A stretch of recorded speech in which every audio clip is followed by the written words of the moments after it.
Takole, evo, zdaj pa je 2 minutki čez, pa bomo počasi začeli. Jaz bi najlepše pozdravila in se zahvalila doktorici Tini Čok, ki bo danes z nami. Je lektorica za kitajski in italijanski jezik in raziskovalka z tega področja. Torej, pedagoške obveznosti ima, da poučuje kitajščino in pa tudi jezikovne vire, digitalna besedila, italijanščino, in strokovna praksa. Tako sem našla, upam, da Tina še to drži. Drži.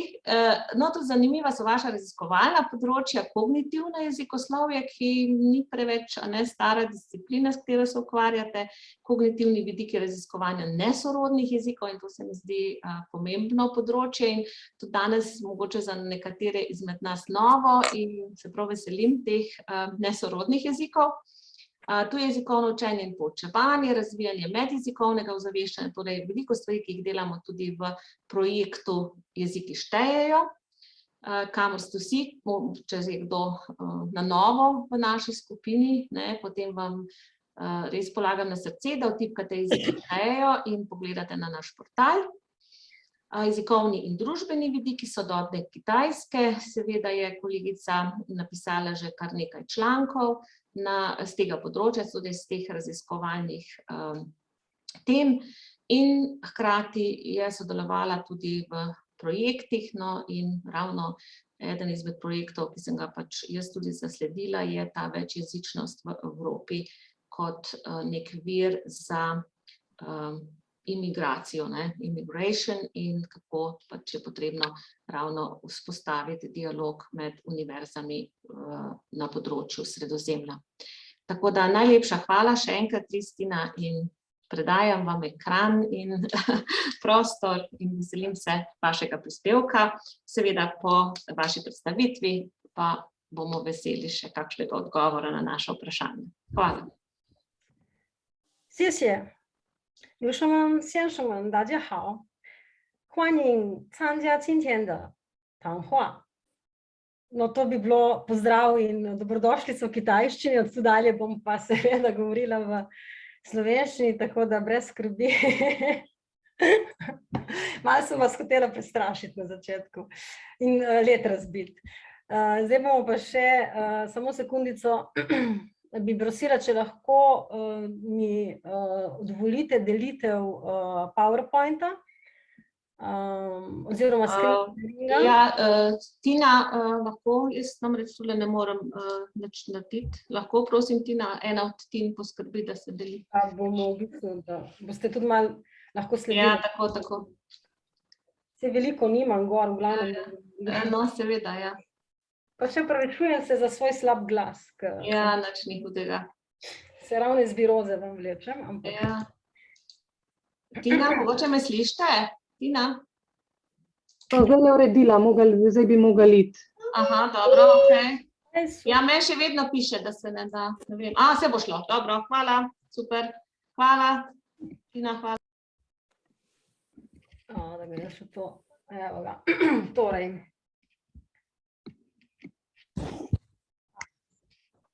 Se opravičujem. Evo, tako da še jaz se vidim. Skratka,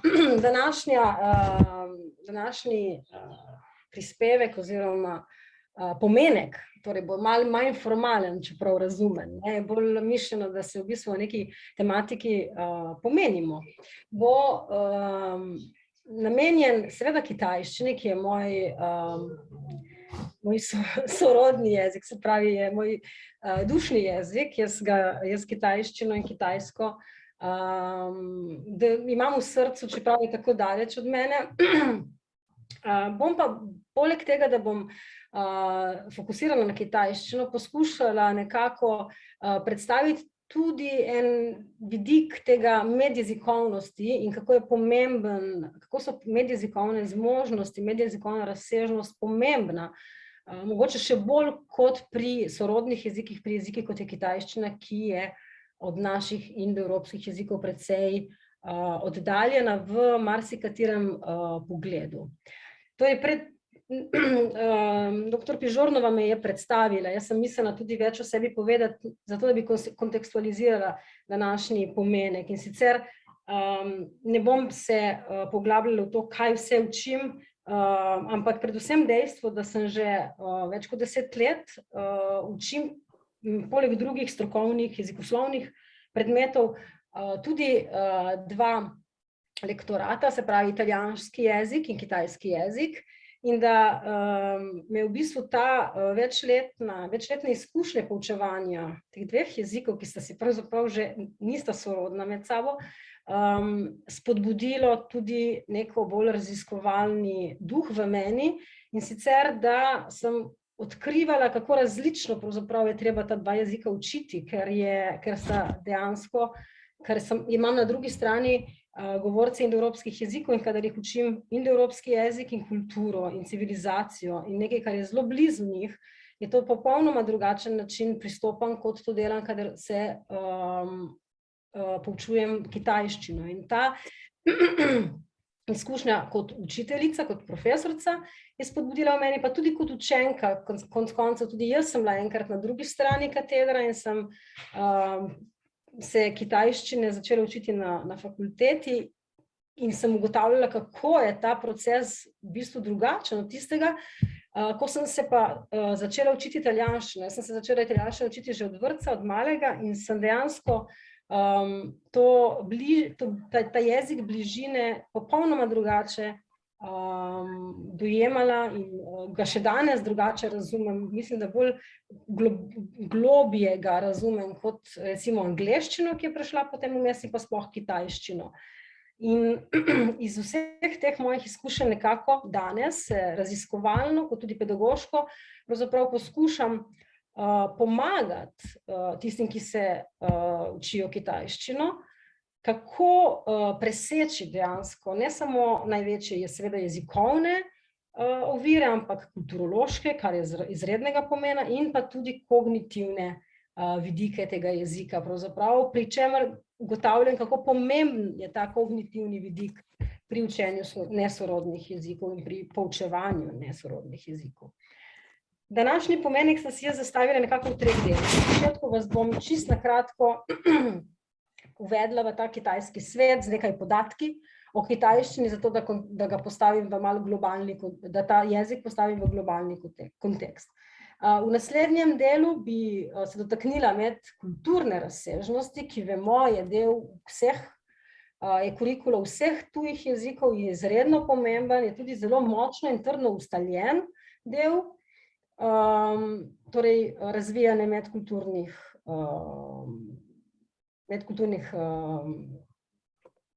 veščin in znanj in vsega, kar v bistvu ob jeziku tudi potem lahko naučimo, kar zaobjema jezik. Hkrati je potem tretji del, ki je mogoče zame tudi najbolj raziskovalno, najbolj poglobljen, kar se mene tiče, pa ta medjezikovna razsežnost. Torej, kako razvijamo medjezikovne zmožnosti, ki pa ugotavljam niso tako močno prisotne pri učenju in poučevanju tujih jezikov, vsaj tako, kot jih jaz razumem, kaj so medjezikovne zmožnosti. Ugotavljam tudi, in to sem skozi raziskave prišla do teh ugotovitev, dejansko, če medjezikovne zmožnosti dobro vzpostavimo v procesu poučevanja, dejansko pomagamo učencem dosegati bolj, da poleg uporabe jezika začne razumevati tudi bolj subtilne sporočanske mehanizme, ki jih jeziki omogočajo in tudi uporabljajo in so bolj intrinsične narave jezika in njenih govorcev. Torej, kaj poudarjam je, da je treba dejansko jezik postaviti v kontekst govorcev, ki ta jezik govorijo kot rojeni govorci, kot materni govorci, hkrati pa se treba tudi dobro zavedati kontekst govorcev, ki se tega jezika učijo in potem to približati, ta 2 svetova približati in s tem je potem učencem olajšano, če ne tudi motivacija se poveča, ampak potem bom več povedala kasneje. Tako, nekaj splošnih informacij o kitajščini. Se pravi, kitajščina pripada sino-tibetanski jezikovni družini. Ta družina je od indoevropske jezikovne družine zelo oddaljena, tudi na prvi pogled so to jeziki, ki so drugačni, že ko jih na prvi pogled, se pravi, če kitajščino zapišemo ali pa italijanščino zapišemo, je to že en tak lahko kakšenkrat efekt, ki nas lahko ustraši. Hkrati pa je zanimivost, da je indoevropska skupina jezikovna ena najštevilčnejših in takoj za njo sino-tibetanska, tako da po številu govorcev, ne po številu jezikov, ki vanjo spadajo. To je pa tudi vse, kar imata skupnega, oziroma da sta res imajo številčne govorce.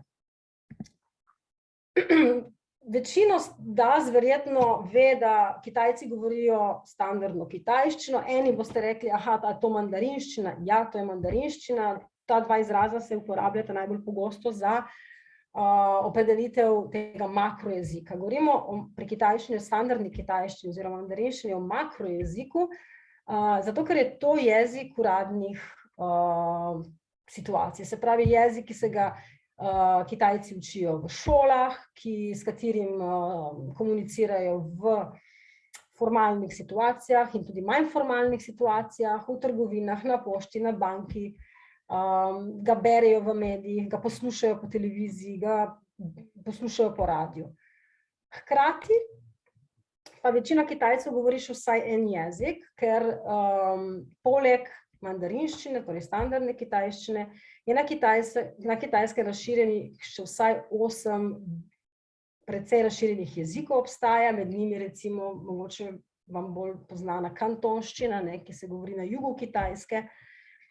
Govorimo o konkretnih jezikih, zato ker so si tako med sabo različni, ker imajo vse lastnosti konec koncev jezika. Pogosto se pojavljajo tudi pod denominacijo dialektov, ampak dejansko zato, ker mi razumemo, so to kar jeziki, zato imamo to standardno kitajščino, ki to številčno populacijo nekako omogoča komunikacijo in je na nek način lahko primerjamo malo vzporednice z Evropsko unijo in angleščino, ki drži nas vse skupaj, ali pa kakšen drug, da ne bom koga slučajno žalila, seveda so še drugi jeziki uradni Evropske unije, ampak realnost je, da angleščina je ta makrojezik, ki nas drži skupaj, hkrati pa imamo v vsaki državi še svoj jezik, ki se med sabo težko razumemo v naših jezikih. Kitajska ima pa še uradno, lahko rečemo, še 300 jezikovnih različic, ki imajo lahko status dialekta ali pa recimo lokalne govorice. In to dokazuje, kako je Kitajska res velika dežela, kako ima res dolgo in kompleksno zgodovino, ki pa danes še vedno prežema sedanji čas. Se pravi, ta jezikovna raznolikost je še močno prisotna in živa. Potem še eno dejstvo, da kitajščino zapisujemo s pismenkami, to veste vsi, hkrati pa mogoče kdo ne ve, da obstajata 2 pisavi, kitajski pisavi, tako rekoč. In sicer se tukaj verjetno bolj govorimo o nekih političnih razlogih, zakaj je tako. Danes na celini, kot ji rečejo, se pravi v Ljudski republiki Kitajski, zapisujejo svoj jezik v poenostavljenih pismenkah, medtem ko na Tajvanu oziroma v Republiki Kitajski zapisujejo isti jezik, ki se ga dejansko popolnoma, govorimo vedno o standardni kitajščini, v klasičnih pismenkah. To je ena taka posebnost, ki morda ni znana vsem. Potem, da je kitajščina tonalni jezik, to se marsikdaj sliši, da Kitajci ali med sabo, ko komunicirajo, kričijo, ali da se kregajo, ali da pojejo, take drugačne zanimive interpretacije nekoga, ki kitajsko ne govori, slišim. No, to je zato, ker je to tonalni jezik. To pomeni, da se izgovarja, zlogi se izgovarjajo v tonih, 5 tonov poznamo, od tega je eden v bistvu neton, se pravi je nevtralni ton, medtem ko ostali 4 so pa kar konkretno zaznamovani v različnih tonalitetah se izgovarjajo ti zlogi. In zato bi rekla, da je kitajščina melodičen jezik, ne? Da dejansko omogoča to, da ti toni omogočajo to melodičnost. No, kar se pa tiče Kitajske in njene prisotnosti v globalnem svetu, bi rekla tudi, da je Kitajska vse bolj gospodarsko močna država, da je tudi razvojno na dobri poti, da bo dohitela države prvega sveta. Nekateri deli Kitajske so nas celo mogoče že prehiteli, problemi njene velikosti.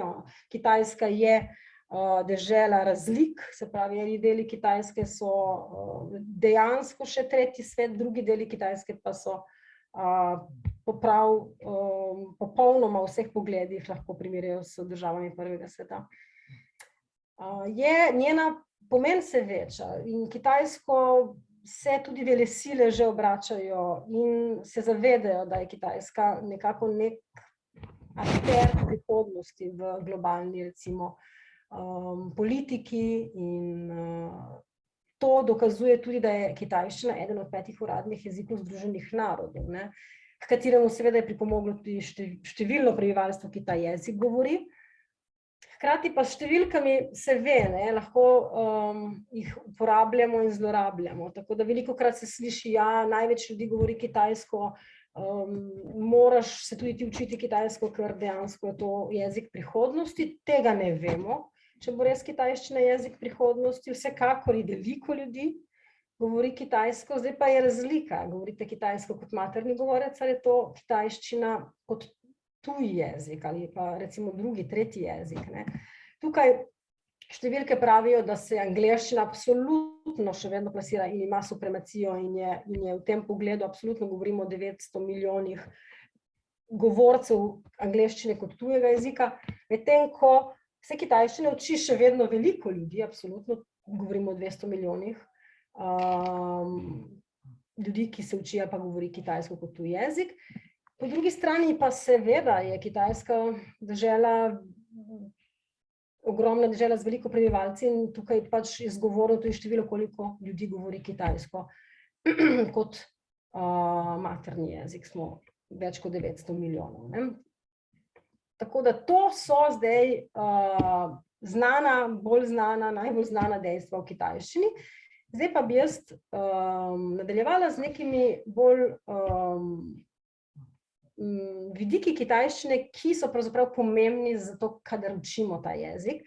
In absolutno je na prvem mestu ta medkulturnost. Se pravi, ne moramo se izogniti dejstvo, da je, ko se srečamo s kitajščino, se srečamo s kitajsko, z vso njeno bogato in seveda drugačno in oddaljeno kulturo. In to absolutno vsi profesorji jezikov vedo, da kadar učimo tuji jezik, so medkulturne vsebine skoraj enakovredne jezikovnim. In moram reči, da se medkulturnosti ni težko pravzaprav učiti, ker so medkulturne razlike so oprijemljive, so očitne in jih tudi z lahkoto vključimo v naše kurikule, ne. In tudi je absolutno pomembno, da so del kurikula, ker vemo, da kulturološke razlike žal spodbujajo kulturološke stereotipe, ne. Ne bom govorila o stereotipih, ki jih mogoče danes niti več ni, ampak so to iz preteklosti, da so Kitajci glasni, da so Kitajci, da jedo pse, da so umazani. Neke take, ki hvala Bogu smo jih danes z potovanji nekako se upam že otresli. Prihajajo pa na dan novi stereotipi. Z covidom je dejansko, covid je spodbudil neko povečano prisotnost tako imenovane sinofobije in sicer strahu pred Kitajcem, pred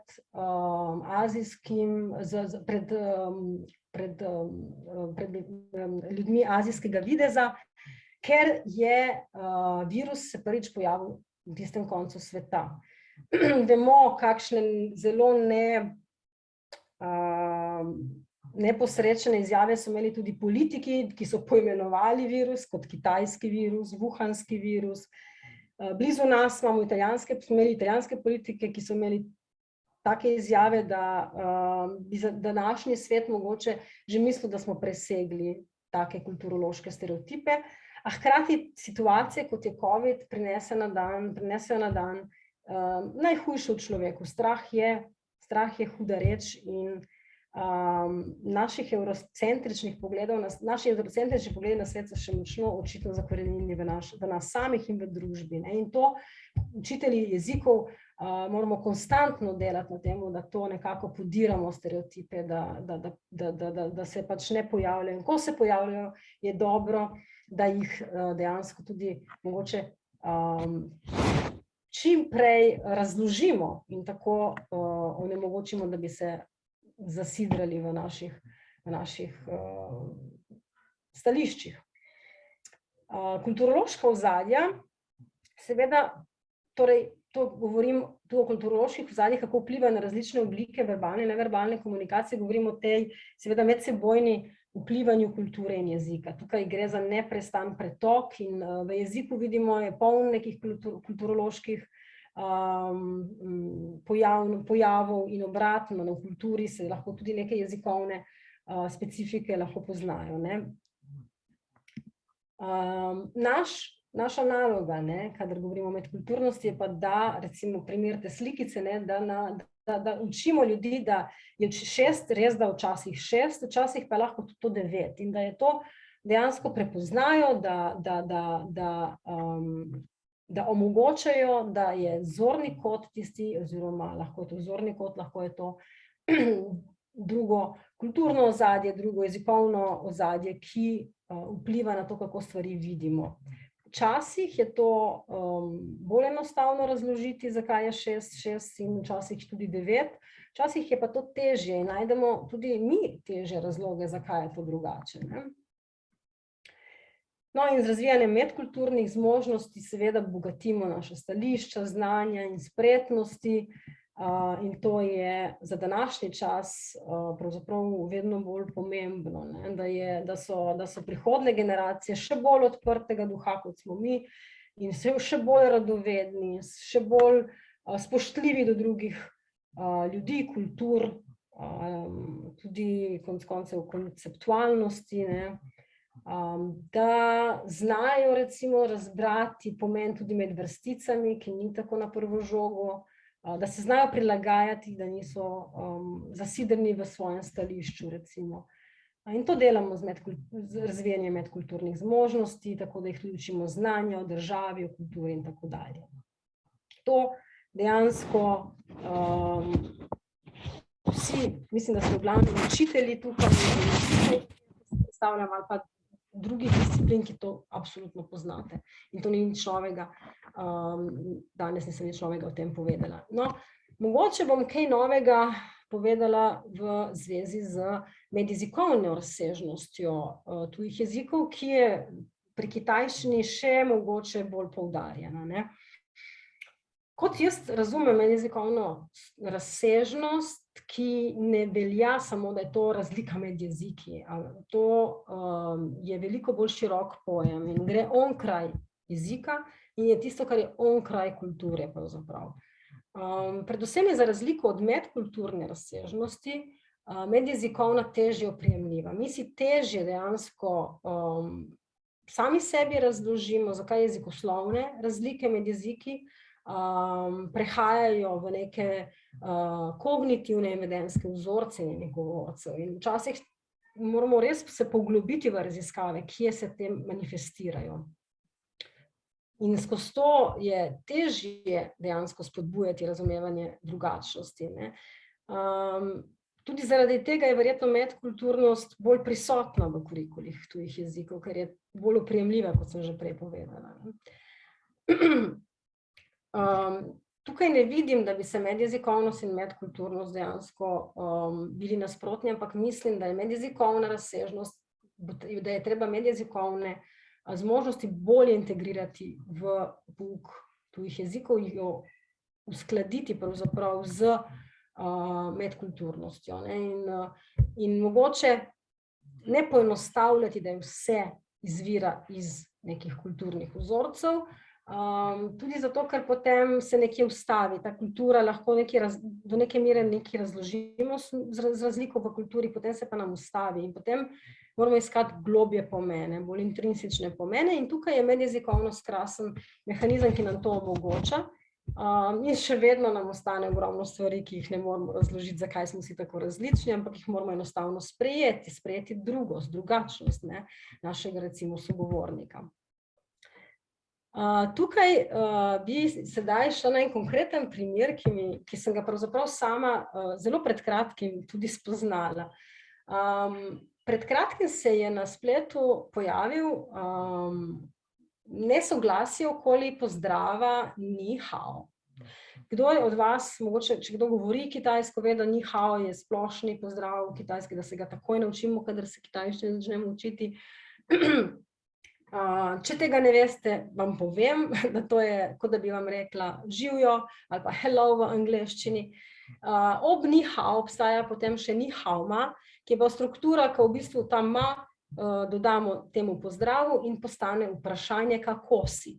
In to sta dve frazi, ki se jih pravzaprav danes vsi, ki se učijo kitajsko, najprej naučijo. No, na spletu se je pojavila skupina učiteljev, predvsem rojenih govorcev Kitajcev, ki pravi, da je ni hao ni kitajski pozdrav.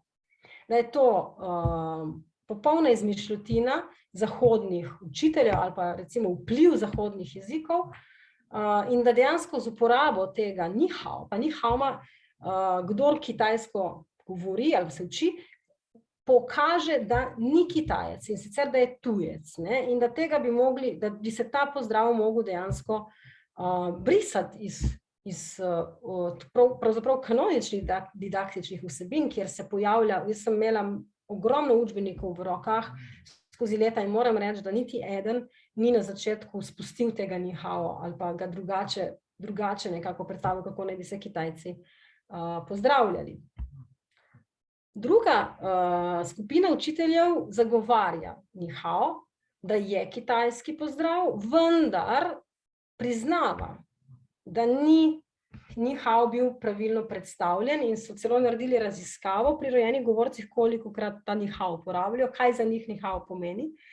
In prišli do zanimivih izsledkov, se pravi, da ni hao na nek način je del kitajske tradicije jezikovne, vendar se uporablja veliko bolj v pisni korespondenci in hkrati, da ni hao ne pozdravljaš kar tako povprek, kot bi to uporabil hello, pa živjo, ampak da uporabiš v specifičnih situacijah, kot je na primer, ko nekoga dobro poznaš, ampak ga nisi že dolgo videl in dejansko te zanima, kako je in rečeš ni hao ma.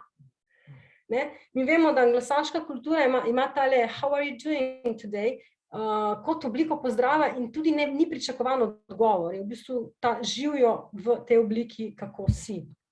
No, kitajščina, dejansko te dajmo reči, da izvorno tradicionalni kitajski pozdravi, oziroma ne tradicionalni, dajmo reči, v pogovornem jeziku, v živem jeziku, ni hao ne pride toliko se ne uporablja toliko, kot bi si lahko mislili, če se začnemo učiti kitajščine, ker nas prepričajo, da je to živjo. V resnici je to prvi pokazatelj, kako je kitajska kultura pravzaprav zaobjeta ta holistični način razmišljanja, ker ne uporablja za pozdrav ni hao, ampak uporablja situacijske pozdrave. Veliko pogosteje bojo Kitajci namesto ni hao rekli hui lala, pomeni ali si se vrnil, ali pa ču čuma, a odhajaš, oziroma šifan lama, a si že jedel. To so dejansko njihovi najpogostejše oblike pozdravljanja in seveda so vezani na tisto situacijo, v kateri se nastajajo. In tukaj se prvič srečamo že s tem holističnim načinom razmišljanja, ki je zelo značilen za ta svet in prežema tako močno vse njihove segmente delovanja, da se že pri pozdravu dejansko zaplete, kot smo videli pri primeru ni hao.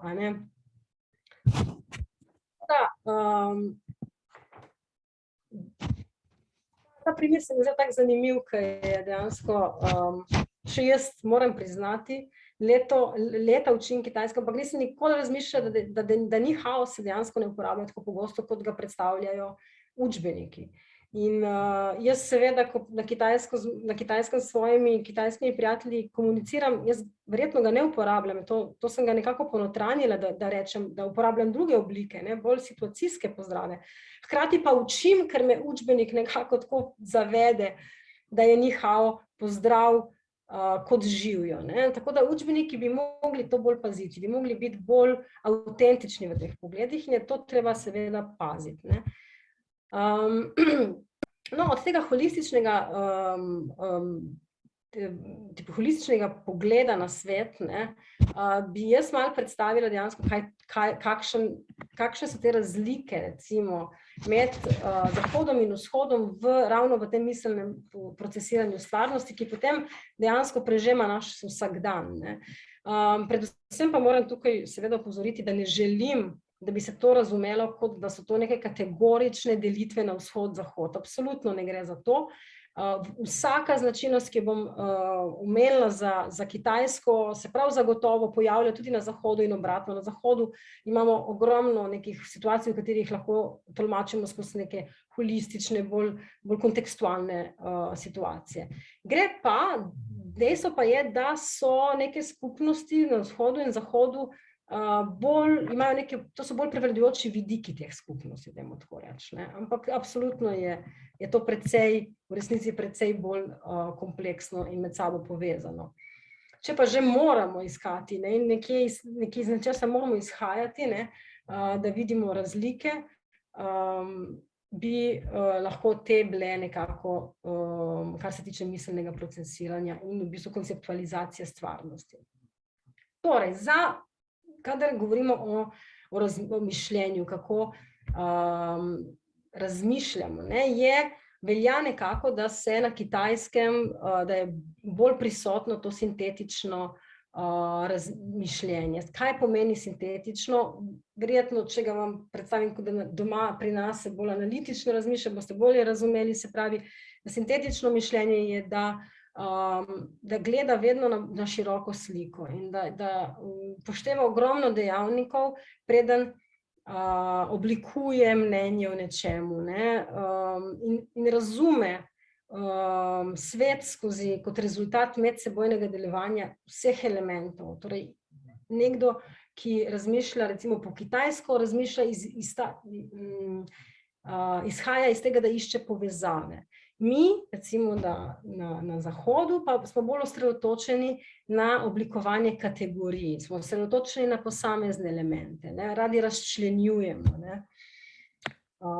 Tako da to je neka bistvena razlika v mišljenju, ne.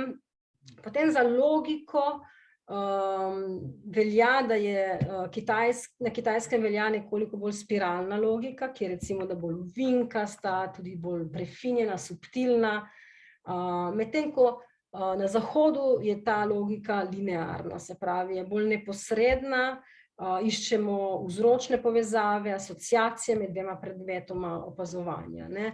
Ta slikica tukaj, ki jo vidite pred sabo, iz ene super knjigice, ki primerja malo vzhod in zahod v takih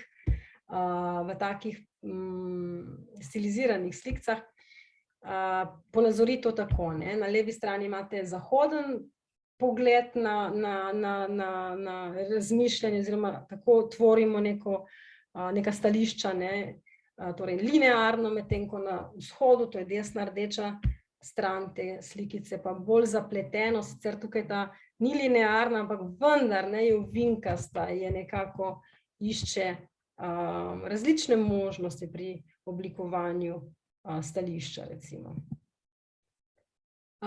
Ta tretji element, tretja kategorija, komunikacijska strategija, je izredno pomembna. Za kitajščino velja, da je visokokontekstualni jezik.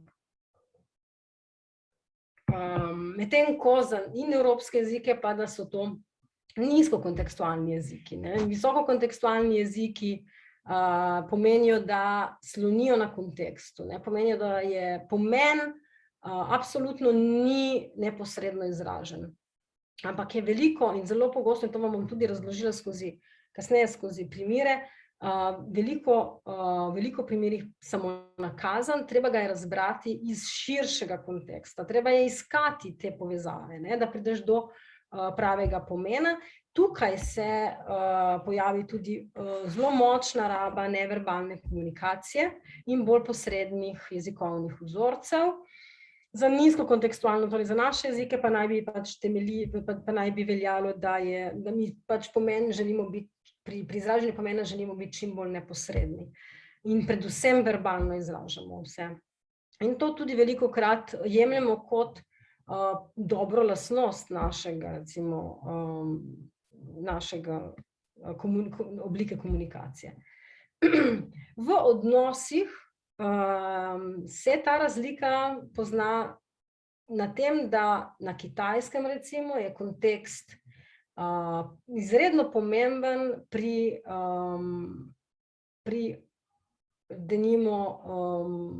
vzdrževanju in vzpostavljanju odnosov. Kaj to pomeni? Da so pravila, da so neke norme podvržene specifični situaciji. Se pravi, da je ta partikularizem v ospredju, da je fokus bolj na odnosih in manj na pravilih, medtem ko na Zahodu veliko damo na to, da ta univerzalizem, se pravi, da obstaja le ena resnica in ta je tista, o kateri obstaja tudi konsens, se pravi, pravila so bolj pomembna od odnosov in če je treba nekaj žrtvovati, bomo žrtvovali odnos, če ne grejo stvari po pravilih. To se zelo pozna recimo v poslovnem svetu, kjer pogodba s kitajskim podjetjem recimo ni nikoli popolnoma dorečen dokument, je vedno podvržen nekim situacijam, zaradi katerih se lahko pogoji v pogodbi, tudi če je podpisana, spreminjajo. In tega ne smemo jemati kot tega, da Kitajci se pa ne znajo poslovati, absolutno ne, oni to pač drugače gledajo na to, kaj velja in kaj ne velja. No, zadnja kategorija je, kako izražamo jaz, to verjetno poznate, da je absolutno na Kitajskem v ospredju kolektivizem, torej skupnost je nad posameznikom, jaz sem skupnost, Tukaj se pojavi tudi ta, recimo ontološko gledano, da je substanca pred predmetom, to še nekaj kasneje, mogoče malo se dotaknila tega ontologije substance. No, pri nas na Zahodu pa je ta individualizem seveda v ospredju, najprej sem jaz in potem pač skupnost mora biti podvržena meni in mojim potrebam. V sporočanju to se tudi tako nekako pokaže, da je v bistvu v sporočanju občutljivost na Kitajskem usmerjena v prejemnika sporočila, medtem ko smo na Zahodu bolj osredotočeni na nas, torej na tvornega sporočila. Mi smo v ospredju nekega, recimo temu, komunikacijskega procesa.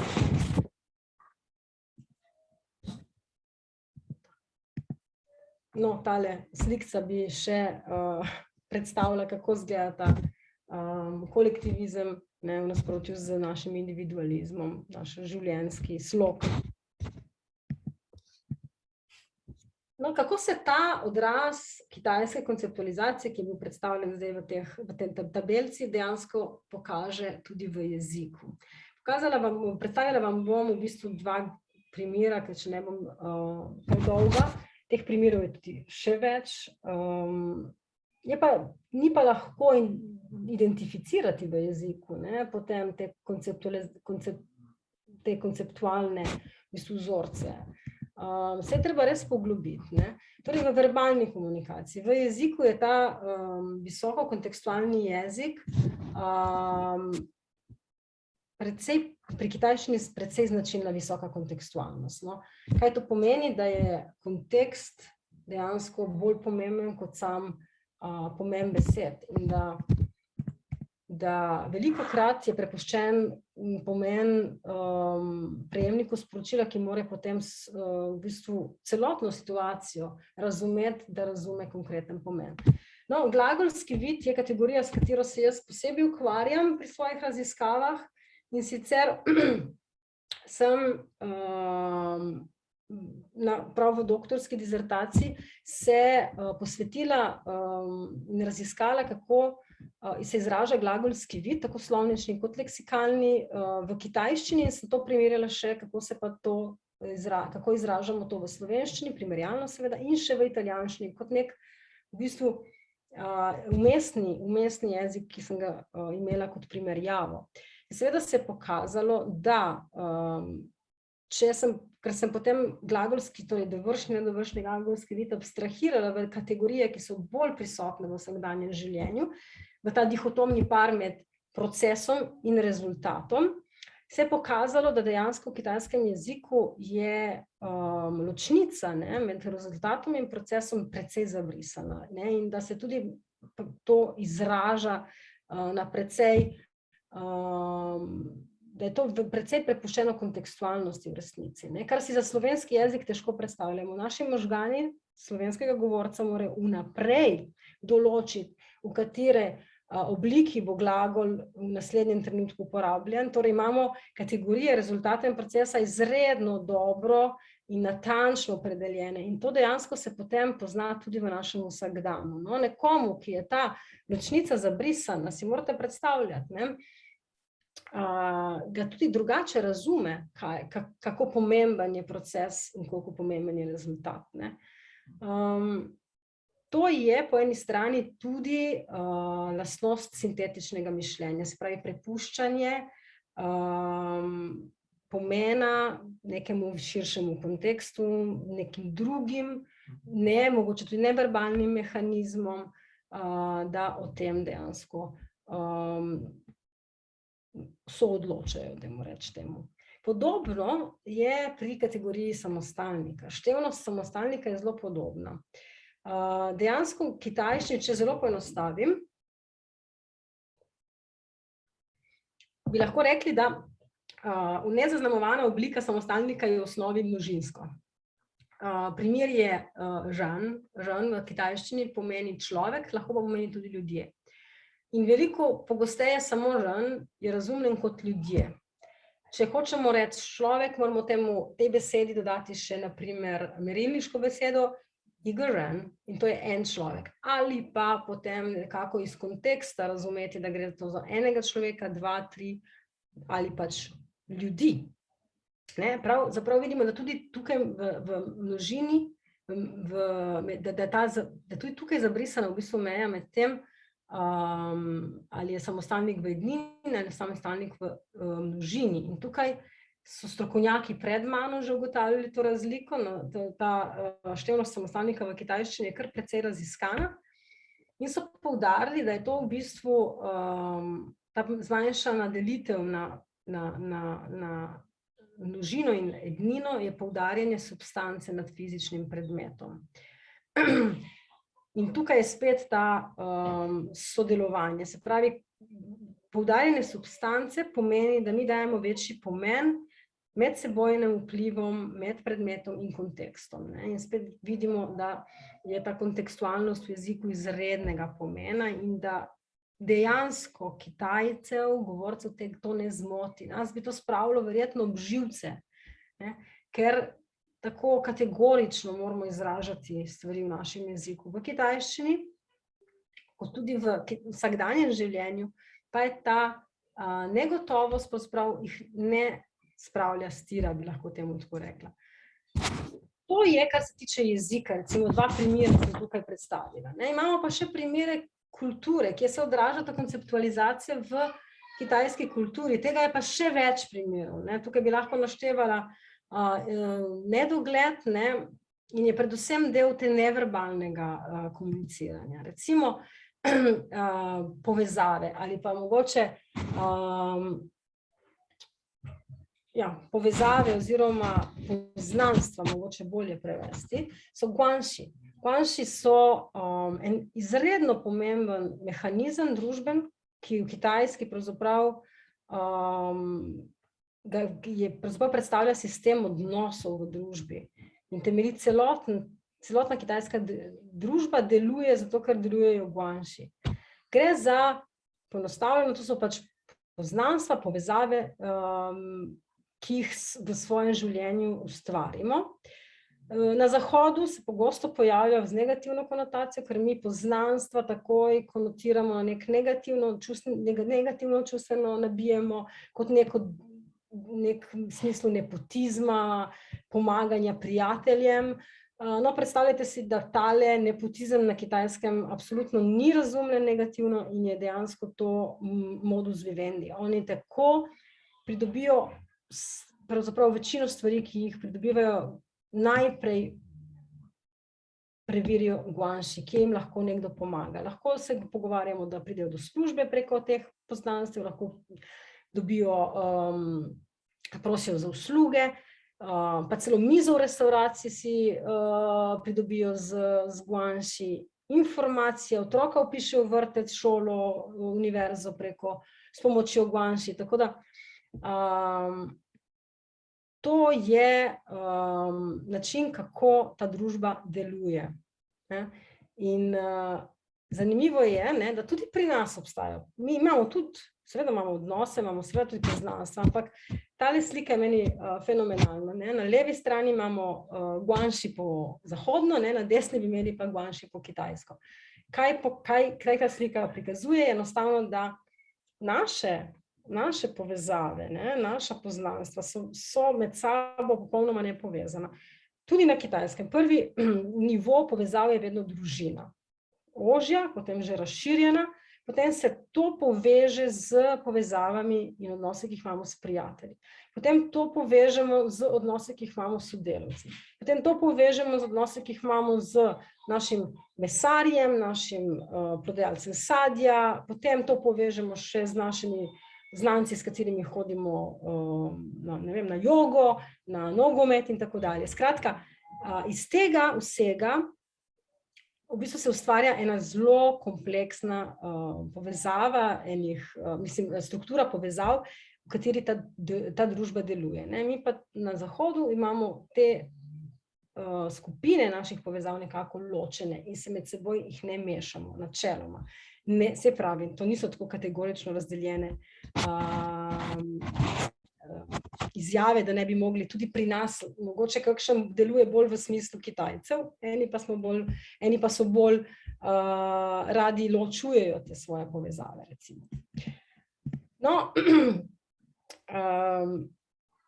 morate se zavedati, da je veliko stvari v kitajščini, ne samo na nivoju jezika, ampak tudi na nivoju širše, bolj komunikacija ostane nepovedanih. Ne samo, da se ne izraža glagolskega vida in da se ne izraža, oziroma da je manj izražen glagolski vid in da je manj izražen samostalnik. Kakšenkrat so tudi konkretni pomeni nezaželjeno niso zaželjeni, da bi se jih izražalo. Nestrinjanje je tak primer. Velikokrat vam bojo na Kitajskem rekli, ja, seveda bomo poskusili urediti, se bomo zmenili, kar absolutno nič ne pomeni, in tudi kakšenkrat ja ne pomeni ja, oziroma pogosto ne pomeni ja, prej pomeni ne. Torej, nestrinjanje v kitajščini in na Kitajskem ne izražamo neposredno. Enako je z iskrenostjo. Iskrenost, ki bi recimo na Zahodu jo nekako tudi ocenjujemo kot krasno lastnost, da si iskren, da si neposredno iskren. Na Kitajskem iskrenosti izražamo z drugimi oblikami neverbalne komunikacije, na bolj subtilen način. In naklonjenost je taka tudi dejansko manj izražena kategorija. Še ena lastnost je, da to izhaja spet iz tega individualizem, kolektivizem, seveda, da je temeljni, zakaj je tako vse kontekstualno povezano, in sicer zato, da se ohrani harmonija. In tukaj se pač posameznik mora podrediti skupinskim obligacijam, skupinskim potrebam. In samo tako lahko se ohrani neka harmonija.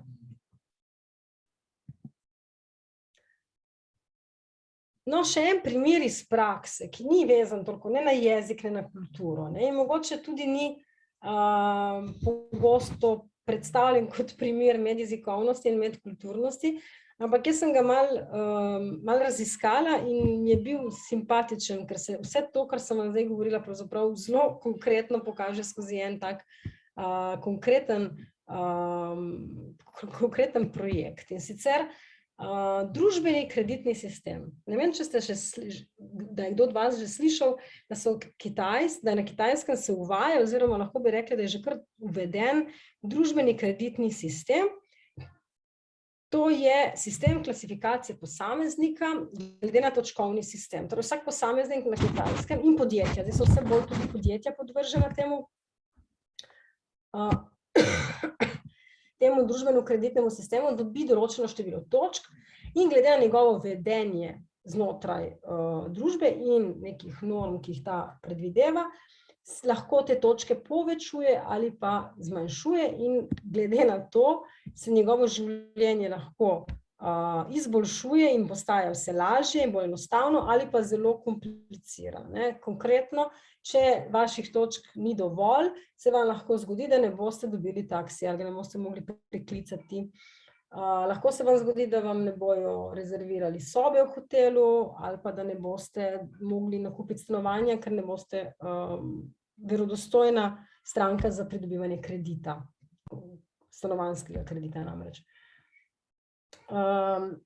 Zakaj na Kitajskem ta družbeni kreditni sistem, ki bi definitivno na Zahodu absolutno ne mogel se vzpostaviti, ker bi na Zahodu bi to dejansko tolmačili skozi poseganje v našo zasebnost, da ne govorimo o omejevanju naše svobode, o avtoritarnem nadzoru in tako. Družbeni kreditni sistem pravzaprav je povezan, tudi močno povezan z sistemom videonadzora, tako tudi vaše točke bi se nekako na podlagi vašega obnašanja na cesti lahko znižale ali pa povišale. Skratka, na Kitajskem ta družbeni kreditni sistem ni doživel kaj prida upora. Nekaj se je celo pojavilo,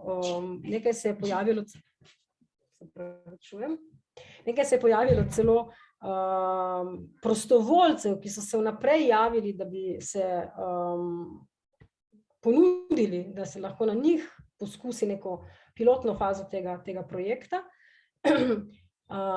Zato obstajajo različni seveda razlogi, zakaj je na Kitajskem to bilo drugače oziroma bilo sprejeto.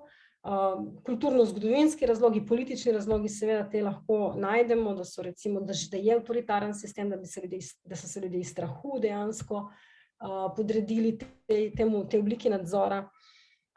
Mogoče manj očiten pa je tudi jezikovni vidik tega kreditnega sistema, in sicer kako razumejo Kitajci kredit. Kitajska beseda kredit ima podobne pomene, kot jo imamo mi v slovenščini. Seveda gre za pridobivanje materialnih sredstev, za katera moramo potem nekako jamčiti in jih kasneje z obrestmi recimo tudi vrniti. Hkrati tudi v slovenščini poznamo, da kredit, kredito in tako izhaja iz besede za zaupanje, da nekomu verjameš. V kitajščini ima pa konotacijsko ta beseda še veliko drugih pomenov in sicer temelji na pojmih oziroma je povezana s pojmi, kot so verodostojnost, iskrenost, poštenost, integriteta, torej v temi pojmi, ki so vezani na človeka, ki dejansko vstopa v ta odnos, kreditni odnos. Se pravi, ti moraš biti dovolj verodostojen, da si vreden tega kredita. In tukaj se pozna namreč prva ta očitna ta drugačna jezikovno dojemanje, ki tudi izhaja tudi iz nekega konceptualizacije dejansko tega, kaj je kredit za neko družbo na Zahodu in neko družbo na Vzhodu. Hkrati je pa ta kreditni sistem tudi razumljen seveda skozi prizmo spet te holistične, sintetičnega mišljenja. Se pravi, da vpliva, da vsak član v družbi s svojimi dejanji lahko vpliva na blaginjo in na trpljenje drugega. Zato je vstopanje v ta sistem dejansko družbeno odgovorno dejanje in spodbuja druge, da bodo tudi družbeno odgovorni, da se bodo vedli po nekih normah, ki so pa itak v dobrobit celotni družbi. In to so izhodišča, zakaj ta sistem dejansko na Kitajskem je bil precej v redu in pozitivno sprejet. Tako, no, zdaj smo že skoraj na koncu moje današnjega pomenka. Zakaj je razvijanje medkulturnosti in medjezikovnosti oziroma medkulturnih in medjezikovnih zmožnosti tako pomembno danes?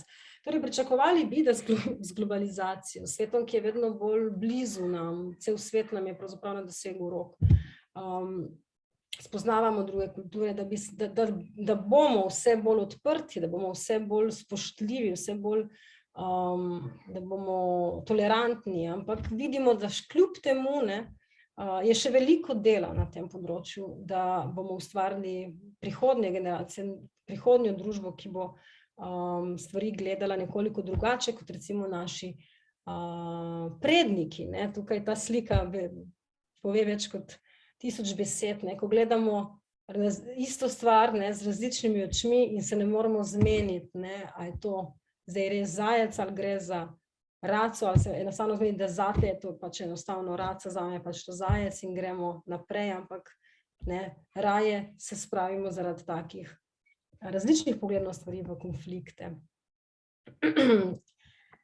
In za konec bi mogoče še tudi z izkušenj povedala, zakaj je medjezikovnost in medkulturnost v razredu izrednega pomena. Moja izkušnja je, da z vključevanjem medjezikovnih vsebin se je absolutno zvišala motivacija do učenja kitajščine tudi kot jezika. In to je verjetno izkušnja, ki je z medkulturnostjo prav tako prisotna. Mislim, tudi jaz uvajam medkulturnost v svoje poučevanje kitajščine. No, ta kognitivni vidik sem opazila mogoče pri študentih je lažje, ki uvajati take vsebine, ker dejansko znajo že razmišljati o jeziku, ne samo v jeziku, in najti neke bolj globje, recimo, analogije za neka vedenske vzorce. Vsekakor se je medjezikovnost obnesla. Pri integraciji kitajskih učencev je medjezikovnost, kot jo jaz danes tukaj predstavljam, absolutno pomembna in je verjetno pomembno, da nekomu, ki prihaja iz drugih, seveda kulturnih ozadij, kot tudi nekih konceptualnih svetov, predstavimo v njihovem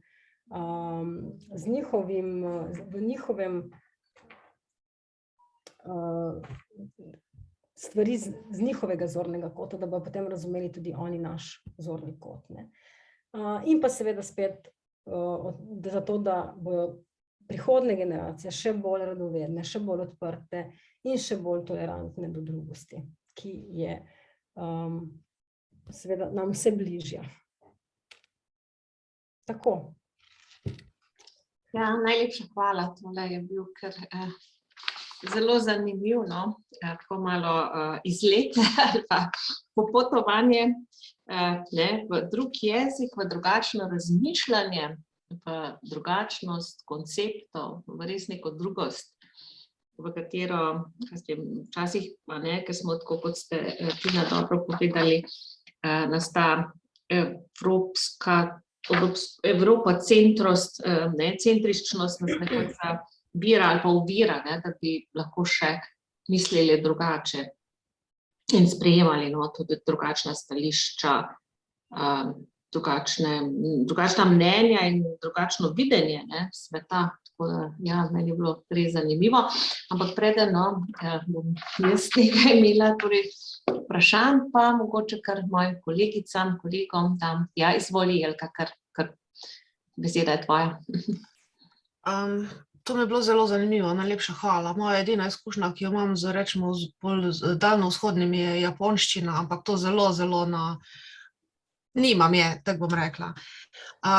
Pri vašem raziskovanju vpliva jezika, učenja jezika, mene samo ena stvar zanima. Mi, Evropejci, smo kulturno baziramo na etiki, morali, pojma nimam čemu, v končni fazi religiji, na Grkih pa na Rimljanih. In smo fokusirani, rečemo, cel indoevropski svet na Grkih, Rimljanih, da zdaj posplošim. Kitajci so za nas totalni abstrakt, ker oni imajo itak drugačno verovanje. Zdaj pa, glede na njihov način, kako ne zdaj to rečem, da bo pametno zvenelo, glede na njihov način dojemanja življenja, vere samega sebe, itak kolektivizem proti individualizmu Evrope, a poučujete tudi v bistvu na nek način kulturo Daljnega vzhoda, ker se mi zdi, da če ti zastopiš njihovo kulturo, potem lahko na nek način tudi jezik na drugačen način predstaviš, ker se mi zdi, da glih to je ta osnovni problem, glih pri takih abstraktnih jezikih, da zdaj tako malo nonšalantno rečem, abstraktni jezik za nas še vedno kitajščina. Učite tudi kulturo, religijo,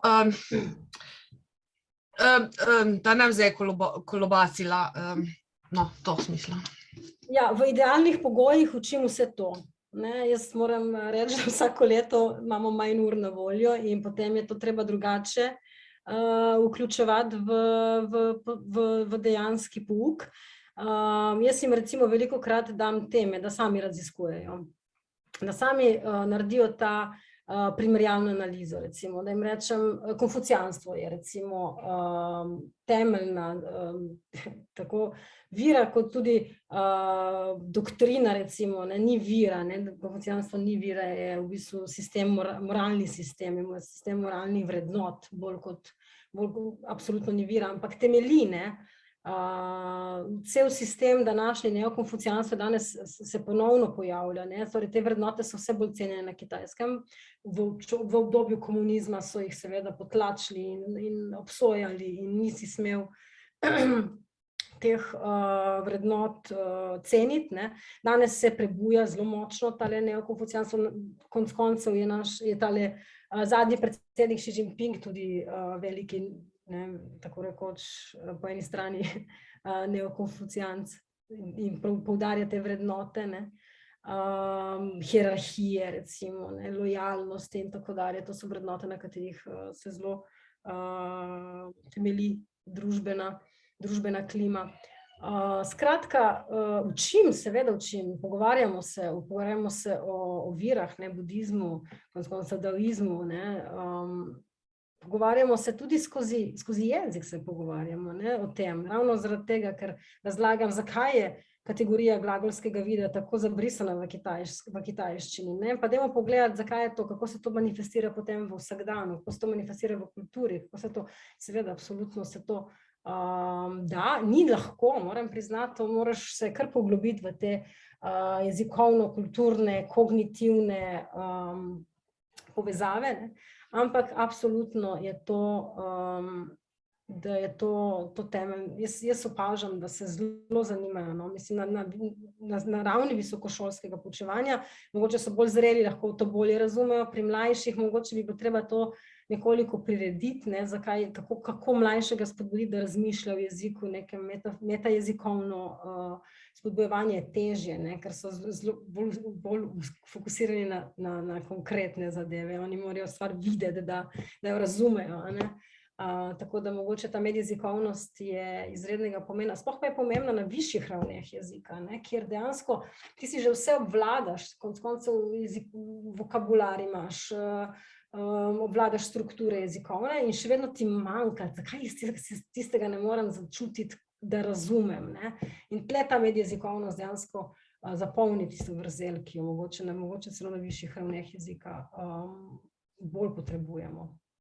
Ampak ja, absolutno, kulturne vsebine so del vsakega mojega, kako bi ti mi rekla, lektorata jezika. Najlepša hvala. Zdaj bi prebrala še kaj na ena naših, torej zvestih poslušalk oziroma udeleženk napisala, pravi takole: hvala za dokaz, da je poučevanje in razvijanje medkulturne zmožnosti pri pouku izrednega pomena in ima močan pozitivni vpliv na osebnostni razvoj posameznika in gradnjo bolj razumevajoče družbe, boljše sobivanje. Vredno je vztrajati. Absolutno je vredno vztrajati. Moramo vztrajati, ker vidite, kam nas potem dejansko sponese, ne, ko pozabimo na te medkulturnost, na toleranco, ko nas prevzame strah. Saj pravim, jaz sem ravno zdaj raziskala, kako je COVID vplival na dejansko medijski diskurs v Sloveniji. In ja. Zelo zanimivo. Ne? Tu ste me spomnili, ja, Tina, o tem, ne, da je to pač kitajski virus, kar je o čemer je govoril recimo predsednik, ne se vemo, katere države. Ne? Ja, čeprav je zanimivo, ne, potem sem pomislila njegovi vnuki, ne, je pravzaprav predstavil, kako se učijo kitajsko, ne, tako da imaš tam nekje dve plati, ne. On je sam sebi enigma. Ja, tako dovolj, ne. Ja, tako da, ja, to je prav zanimivo, no, ker zdaj sem sama tudi opazujem, ne, in vidim, da zdaj se imenuje recimo delta različica, da so šli strane. Dosti časa se je v anglosaksonskem svetu govorilo, ne, o Indian, ne, torej indijski. Ja, virologi. Ne. Mislim, da splošno se virologija zelo izogiba vanju virusa in različnih virusov v krajih, recimo angleški sev, ne, smo imeli indijski sev, južnoameriški sev. Ja, južnoafriški tudi, ja. Južnoafriški sev je bil nekaj časa. To stigmatizira potem državo. Tako. Tam je bil prvič lociran, tam so ga prvič izolirali. Se ni nujno, da se tam prvič... Ne, seveda, točno tako. Ja. Tako da, ampak ja, javni diskurs pa dovoljuje, ne, uporabo tega in celo privilegira rabo tega, lažje zapomnimo, ne, preden si ti zapomniš vse alfa del, ne, seveda angleški sev je to najbolj enostavno, ne, mislim, gremo po ekonomiji, po teh enostavnih. Ja, ampak s tem pa tudi zaznamujemo in stigmatiziramo, a ne. Ni prav, ne. No, potem, jaz sem hotela, še ima kdo kakvo vprašanje, lepo prosim, da ne bom kar začeti. Še ima kdo kaj? Res vabljeni? Dobro, no, vmes, pa mogoče vam boste še imeli kakvo vprašanje. Mislila sem, kaj so za vas te največje razlike pri poučevanju, ali pa katere razlike, no, so vidne ali pa niso vidne, ali pa bi morale biti vidne, torej pri poučevanju recimo evropskih jezikov, če jih učimo kot tuje jezike na eni strani, recimo pa kitajščino na drugi. Predvsem, ne, ker vi ste res tista, ki ste se učila, pač recimo materni jezika, ne kot evropski, potem imate tuje jezike, no, evropske, in potem imate kitajščino. In zdaj imate, torej kot učenka, ne, ste šla skozi dolgo šolsko pot in zdaj kot predavateljica, docentka, kje vidite, no, te največje razlike, oziroma kjer bi morale biti, ali pa kje so pa tudi podobnosti, no, tako. Ja, tako je, ne. Za kitajščino moram priznati, da med indoevropskimi jeziki si vedno lahko pomagamo, ne, in to je naša prednost, seveda, ne, mislim, tudi če ne govorimo o prav isti skupini indoevropskih jezikov, če govorimo o slovanskih jezikih, seveda to še lažje, ampak že med slovanskimi in italijanskimi, vemo, tudi v slovenščini imamo ogromno besed iz latinščine, ne, in tako se dogaja tudi v angleščini. Skratka, ta pomešanost, ne, nekih izrazov, na katerih lahko vsaj deloma, ko se začnemo jezik učiti, temeljimo in rečemo, ok, to si bom pa zapomnila, ker je podobno temu tudi v slovenščini, podobno pa znaš še en jezik, ne vemo, da več jezikov, ko znaš, lažje prehod v nov jezik, ne, pri kitajščini je to tako tabula rasa, začneš znova, začneš kot majhen otrok, ti besedišča absolutno nimaš, razen redkih besed, ki so recimo fonetični prevodi, ne, ki so jih kasneje dodajali v svoje izrazje. Izrazoslovje tega ni in ti začenjaš res od začetka in si v nekih trenutkih zares zgubljen in ne veš, če boš zmogel, ne. In tukaj vidim, kako pomembno je, da dejansko potem začneš na študentu razlagati, poglej, pa saj struktura stavka je podobna, imamo osebek, glagol, predmet, osnova je podobna. Zapomni si, da sicer se včasih ta tema rema malo zamenja, ne, ker je v kitajščini tema v ospredju, ne, ampak ne vedno, tako da potem jih skozi strukturo malo motiviraš, jih malo pomiriš, ne, potem zapadijo spet v to depresijo, ko se soočijo s pismenkami, kako si bom jaz te pismenke se zapomnil, no. Pol pri pismenkah so druge metode, kako recimo motivirati učence. Potem je ta medjezikovnost, da začneš reči, glej, ampak ti si se zdaj naučil nekaj in boš zaradi tega razumel, zakaj bo tisti človek v trgovini tako odreagiral. To je krasna zadeva, ne? In potem je še kulturološki vidik, boš rekel, zakaj, ne, kulturno gledano, ne, je na Kitajskem to dovoljeno, pri nas tega ni, glej, pse, ne, recimo primer tega z prehranjevanjem s psi, ne, prvič je to absolutno ni res, da vsi Kitajci jedo pse. To je tako, kot da bi rekli, da vsi Evropejci jedo golobe. To je primerjava zelo podobna. Vemo, da golobe jejo specifično Italijani v Toskani, to je specialiteta Toskane, na kitajskem jugu so specialiteta psi. Današnje generacije se tega po moje sploh niti na jugu več ne, ampak lej, po drugi strani pa ti ješ govedino in če prideš v Indijo, ne, kako bojo na te gledali, ko boš ti si naročil goveji steak, ne, je treba ta kulturološki vidik kontekstualizirati in potem začnejo razmišljati, kako v bistvu mogoče morajo biti tolerantni tudi do tistih, ki jedo pse, ne, in tako dalje. In mislim, da ravno ta različnost, ta razlika med našimi kulturami, med temi jeziki, je v bistvu hkrati tudi motivacija za učenje. Zato, ker odkrivajo neke tako oddaljene svetove, tako oddaljene kulture, tako oddaljene konceptualne svetove, da enostavno nekatere to popolnoma prevzame. Ne?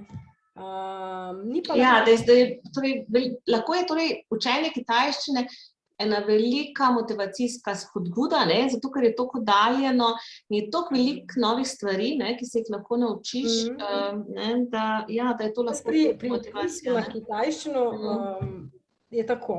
Najprej vpis ni velik, ni ogromen. Ne. Vedno se mi vpišejo ponavadi tisti, ki so najbolj drzni, hkrati motivirani, hkrati najboljši študenti. Jaz imam srečo. Pri nas imamo izbirni predmet in se mi samo najboljši študenti ponavadi vpišejo na kitajščino, ker želijo nekaj več, niti so dovolj. Ne. Oni dejansko izbirajo med kitajščino in španščino in ruščino. In opažam, da je najprej se vpišejo, ampak jih je strah. Jih je strah, da ne bodo zmogli, jih je strah, kako bom jaz tega jezika sploh se naučil. Potem imam pa rezultate, kot študenti delajo diplome pri meni, ne ravno iz poglobljenega znanja zaradi jezika, ampak delajo primerjave, pedagoško primerjajo, kako recimo učitelji, tudi to nesorodnost jezikov si imelaš diplome, pol mi prihajajo, da jih zanima ta kognitivni vidik med nesorodnimi jeziki. In to je vse povezano s tem, da tudi če na koncu tega lektorata ne znajo gladko, tekoče govoriti kitajsko, so spoznali nekaj in črpajo iz tega znanja in ga prenašajo na druga področja. In to je zame že uspeh. Da sem tako navdušila in da sem lahko odprla njihove glave in da sem lahko dala tudi nek kratek vid v neko situacijo, s katero mogoče ne bi se nikoli srečali. In mislim, da taki ljudje so boljši ljudje potem. Mogoče so spoznali postanejo boljši odrasli, no, tako rekoč, se konec koncev fakultete upisujejo, ko so še premladi, da bi imeli. Kaj pa vaša izkušnja, recimo z učenjem kitajščine, ali se je začela že to me zanima, no, pred univerzo, ko ste počeli študirati? Ravno taka sem kot tisti, ki se vpišejo k meni na lektorat, da me je tako zanimala ta neznani svet, da me je ta eksotičnost dejansko pritegnila. In dejstvo, da nisem o tem ničesar prej slišala, poznala me je še bolj motiviralo k učenju. Je recimo potem, 5 let, nekako preživiš tam približno na fakulteti, je to dovolj, mislim, ker je ta jezik vendarle toliko nesoroden. Kitajščina ni tako prisotna, kot smo se prej pogovarjali, kot angleščina ali pa italijanščina tukaj, ki je ob meji, ali pa obmejni jeziki drugod po Sloveniji.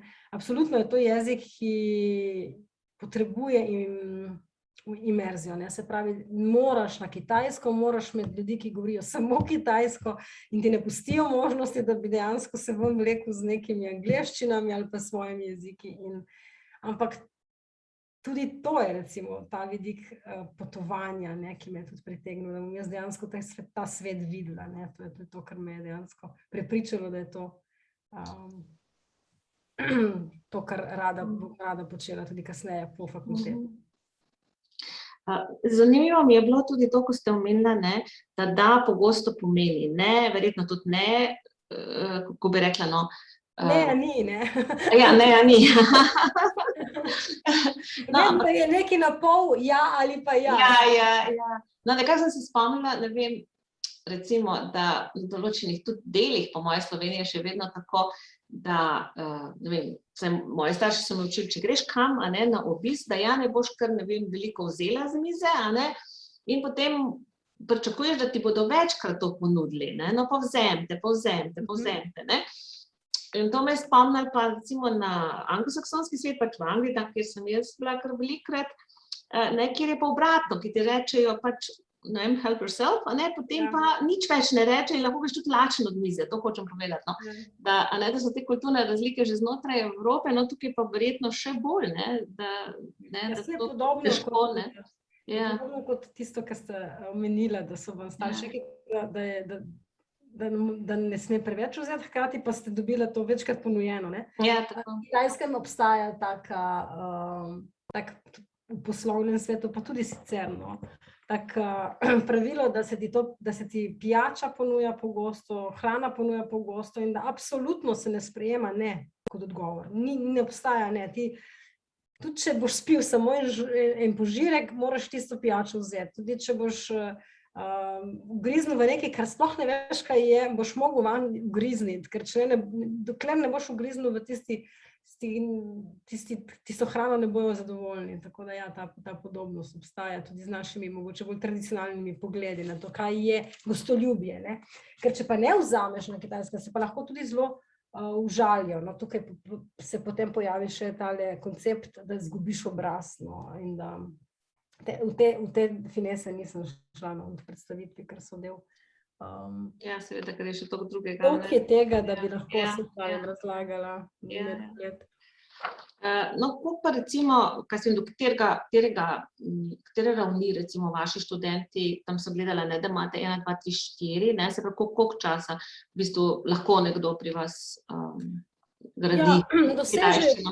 Tudi odvisno od vložka. Seveda, od posameznika, ja. Ampak nekako računamo, da pridejo do B1, ali pa ne. Najboljši. Kar je v bistvu samostojnosti, ne? Absolutno. A2 prav zagotovo dosežejo.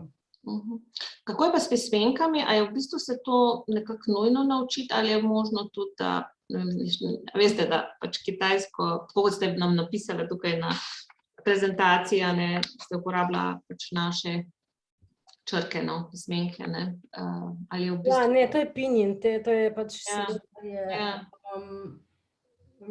latiniziran prepis. No, seveda, tako, ja. Kitajskih pismen, s katerim daleč na Kitajskem ne pridete. Seveda, Kitajska se pa zaveda, da je vse več tujcev na Kitajskem, da je za uspešno poslovanje in gospodarsko rast potreba prilagoditi tudi tako, da neke pomembnejše, strateško pomembne zadeve so napisane tudi v pinjinu. Recimo, ne boste se izgubili podzemno, če ne znate pismen, ker je tudi zdrave napisan ta pinyin, ne. Se boste pač zapomnili, kako se vaša postaja napiše v naši pisavi, pa ne, torej v latinici in boste nekam prišla. Sicer pa je vse ostalo v pismenkah in dejansko pinyin ne zadostuje jeziku, to je osnovni problem. Pinyin je toliko sozvočnic in toliko je enih homonimov in sinonimov v pinyinu, ker je premalo omogoča to raznoliko. Zato, ker vi predstavljate si vsak zlog, v kitajščini se lahko zapiše, ne čisto vsak, ampak večino zlogov se lahko zapiše še v 4 tonih. In kljub temu, vsak ta zapis tega zloga v tonu je enakovreden pismenki.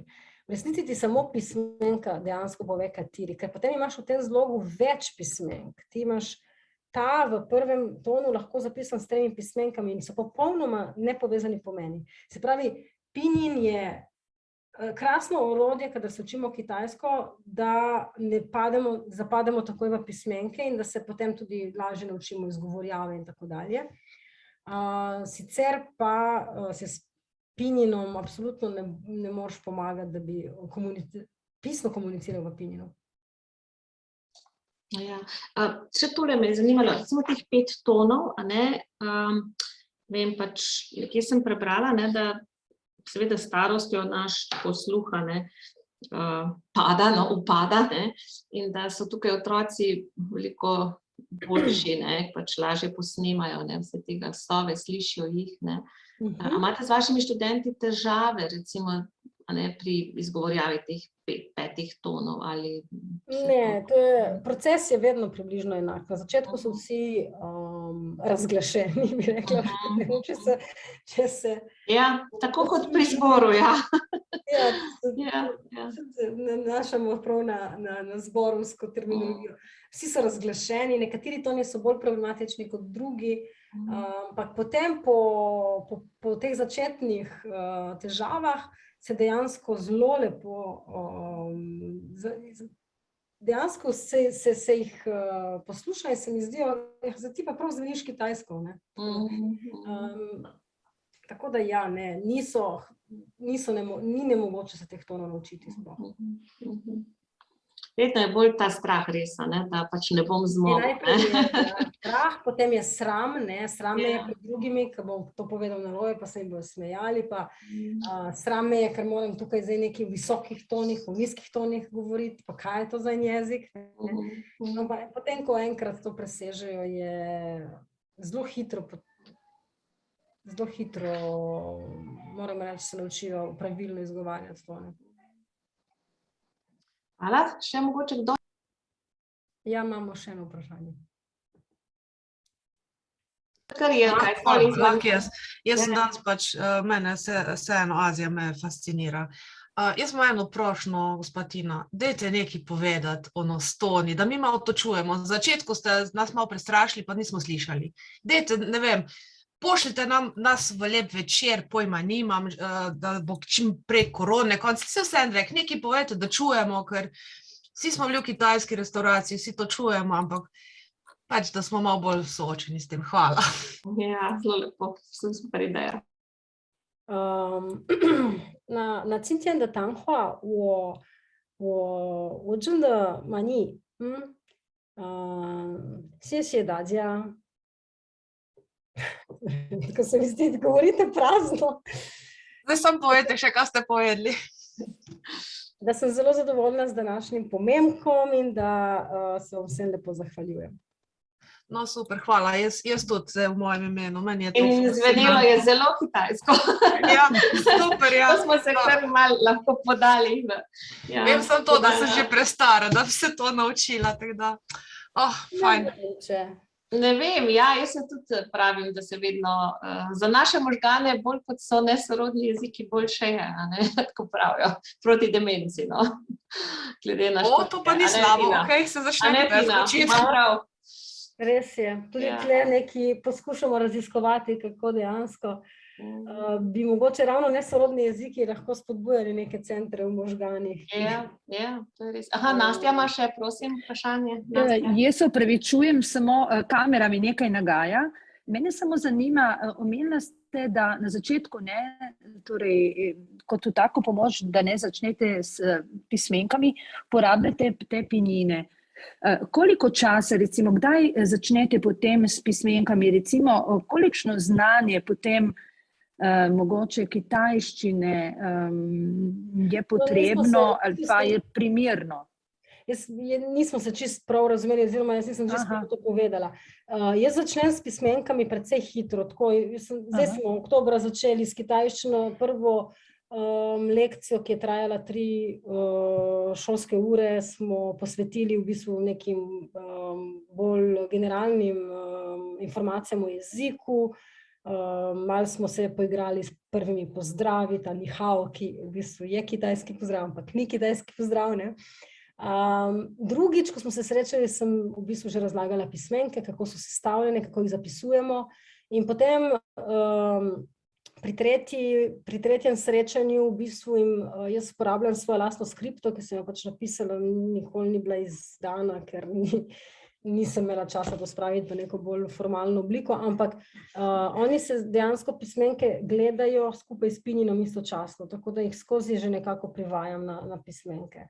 In vsako lekcijo nekaj pismenk zapišemo in se predvideva, oziroma želeno je, da to oni doma sami zvadijo. Tako da Pinin je pa prisoten zato, ker vem, da se naslanjajo pri branju pismenk na Pinin na začetku. Seveda. Jaz recimo, če smo se prej pogovarjali, da imamo kitajščino 1, 2, 3, 4, imam kitajščino 1 in 2, to je 120 ur, to sta 2 semestra. Napisano skripto samo v Pininu in pismenkah. 3 pa 4 pa uporabljam spet svojo skripto, kjer v bistvu že odvzemam Pinin ponekod, ker mislim, da že poznajo pismenke. To sem tako naredila besedilo. Dejansko kar naenkrat se znajdejo pred besedilom, ki je napisan na pol Pininu, na pol pismenkah, zato ker jih tako pač ta prehod nekako poskušam narediti čim mehkejši, da ni to potem naenkrat. Mogoče še to, koliko pismenk potem obvladajo, recimo po prvem letu, na primer? Ja, predvideva se, da bi 100-150 pismenk nekako obvladali po prvem letu, tja do 300-350, 400 po celotnem ciklu. Koliko je pa absolutna kitajska pismenost? To je pa 10.000 pismenk, ne vem koliko jih je, 9, 10. Zlično, 10.000 pismenk je ogromno. 10.000 pismenk je recimo obsega že terminologijo, ki jo rabiš v posebnih sektorjih, torej sektorialni jezik. Torej, tukaj je, to ni malo, 10.000 pismenk. Pri 2, 3, 4.000, tako je. 5.000 nekje, ne? 3.000, pri 2.000 si že lepo bereš časopis, recimo da uspeš pomen razbrati že precej časopisa, pri 3-4 si pa že kar samostojen. No, to je mala razlika do naših 25 ali 24 ali koliko jih imamo. Pismenke morate gledati skozi besede, ne? Seveda. Pismenka je zaključena enota pomenska, ne? Torej je to beseda hkrati. Problem je, da mi imamo take besedotvorje naše, recimo, bolj enostavno kot njihovo, ker pri njih je vsaka pismenka zase, ne? Je ponavljanja. No, jaz se spomnim samo še to, da je torej v enem časopisu, to že mogoče 10 let nazaj sem prebrala, ne, da dobro izobražen nekje okrog 5.000 pismenk obvlada, ne, tako kot ste rekla. To številko spomnim, ja. Hvala lepa vam, Tina, zelo zanimivo. Najlepša hvala. Ja, težko je opredeliti, kaj pomeni, koliko pismenk naj bi posameznik vedel, ker je odvisno tudi od tega, kako izobražanje seveda, ne. Stopnja izobrazbe na kitajskem varira zelo, v urbanih predelih je bistveno višja kot v ruralnih območjih. Potem je pa še to, ne, da dejansko eni ljudje so bolj načitani, drugi so pač bolj strokovno podkovani v nekih izrazih, tako da. Prevajalci imajo tam do 10.000, ne, recimo, prevajalci imajo za kitajski jezik. Zdaj še samo eno vprašanje, ker me res zanima moja izkušnja z japonsko, ker sem bila na japonskem, meni je ime Jelka in kanji v japonskem je pač ena smrekca, ne. Z mano je bil kolega, ki se piše Mori, kar po japonsko pomeni gost. In so bile 3 smrekce. Zdaj, kako je zdaj, so rekli mi pa, da je ta kanji kao neki tudi iz kitajskega, ali to čisto, ali je to poenostavljena kitajska pismenka? Mislim, da nima 2 variant. Veliko je to tako. Kaj takega. Ja, pač ne vem, jaz genau si to nisem pogledala, samo pokazali so mi, da jaz kot Jelka sem pač... Japonščina ima 3 pisave, ne, kanji. Kanji so neposredni, pač, to so kitajske pismenke v bistvu. Tako, ja. Imamo pa hiragano, pa katagano, ki pa so v Tako. bistvu mešanica latinice pa Nečesa, ja. dacija, ne. Jaz tudi nisem, jaz v japonščini ne poznam. To mi je bilo tako fascinantno, ker je bilo tako posrečeno. Jaz Jelka ena smrekca, moj kolega Mori, Ja, ko je super, ja. po japonsko, so bile pa 3 smrekce, tako da mislim, tudi na nekaj optičnega, fajn je, v glavnem, Ja, Ja. to se da, ja, pri imenih, ne, pri prevajanju imenov, tujih imenov, spravi, indoevropskih imenov je vedno težko, ne. Zdaj, Jelka je super, ne, ker ima pomen, ne, kitajska imena imajo pomene, ne, mi pa večinoma nimamo, ne, so v bistvu, naše imena so redka, ki nosijo nek konkreten pomen, kot je, ne vem, Vesna, Jelka, tako dalje, ne. Tam pa, kjer ni tega, kjer samo imene pomeni nič, ponavadi potem to alfonetično prevedemo, spet je pomembno, da uporabiš pismenke, ki so specifično, izražajo specifično neke lastnosti, mogoče malo bolj, za ženske morajo imeti malo bolj ženske lastnosti, se pravi lepota, nežnost, ne. Pri moških je to pogum, bistrost, ne. Pri ženskah se tudi najde kakšna bistrost, pa tam, ne, da ne bomo rekli. Celo? Tako da ja, pri imenih je vedno problem, kako prevesti ime. A se lahko vam pišemo, kako se temu reče, Univerza za tretje življenjsko obdobje v kitajščino? Ja, če bi učila na Univerzi za tretje življenjsko obdobje, učim na Univerzi na Primorskem. Jaz bi z veseljem še koga kjer učila, jaz zelo rada učim kitajsko, mislim, meni je to res. Malo daleč ste, samo to je problem. Kako daleč, ja, zdaj imamo Zoome, zdaj se da preko Zooma organizirati vse. A še kdo iz skupine za to? Jaz sem kar za tiste osnovne, ni hao ma, evo. Ja, Vse znate, ni hao ma. Vsekakor, jaz se tudi pridružim, ja, to bi bilo res zelo dobro. Ja, zdaj bomo pa Tino spustili, ima še majhno deklico, ne, verjetno jo še Neki čaka. punce kričijo strašno tam. Ja, seveda, to je normalno. Najlepša hvala, no, da ste si vzela tale čas, a ne, da Ja, smo jaz upam, da je bilo primerno, jaz nisem Ja, vsekakor, jaz kaj se spomenkov pričakuje, tako da upam, da sem spadala, no, v to družbo. Ja, no, še pa še, ker namreč, ne, takrat, ko smo hoteli kitajščino cel večer, cel dan posvetiti, nas je potem ravno korona zaustavila, da se dobro spomnite, Tina, vse smo že imeli, ne, pripravljeno. Tako da najlepša hvala, jaz upam, no, da bo še katera od teh vaših kolegic odločila in tudi še kaj predstavlja, tista, ki dela pa tudi recimo v osnovni šoli, a ne, in da smo imeli zdaj en krasen uvod v kitajščino in kitajsko kulturo in to nujno medjezikovnost in medkulturnost, ne, ki jo pri jezikih ne smemo pozabiti in torej ne spodbujati oziroma jo ne vključevati. Tako da najlepša hvala in moj da ste bila res v redu in hvala in da ste veliko nam danes doprinesla. In upamo, da se bomo še kdaj videli in seveda tudi vas vabim, da nas spremljate še naprej. Super, hvala. Najlepša hvala vsem, ki ste bili danes z nami in vabim vas na naslednji pomenek, naslednji torek. Ja, lep večer. Nasvidenje.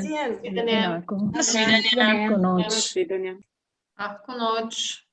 Kako je pa to kitajsko? Adijo, lahko noč. Pravkar rekla, zajdijen.